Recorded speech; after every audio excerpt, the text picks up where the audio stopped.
अगर हाफिज़ शिराज़ी के ये अशआर नहीं सुने ना तो कुछ भी नहीं सुना। इश्क़ इलाही से मरबूत हैं ये अशआर और मंसूब हैं। इन्हें हत्मन सुने और बहुत मज़ा आएगा वाकई।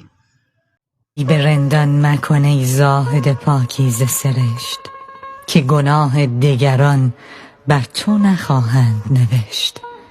من اگر نیکم و گر بد تو برو خود را باش. هر کسی آن درود عاقبت کار که کشت. همه کس طالب یارند، چه هوشیار و چه مست. همه جا خانه عشق است، چه مسجد چه کنشت. ناامیدم مکن از سابقه لطف ازل. تو پس پرده چه دانی که خوب است و که زشت.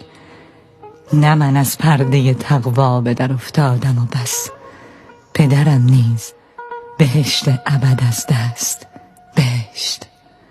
حافظا روز اجل گر به کف آری جامی، یک سر از کوی خرابات برندت به بهشت.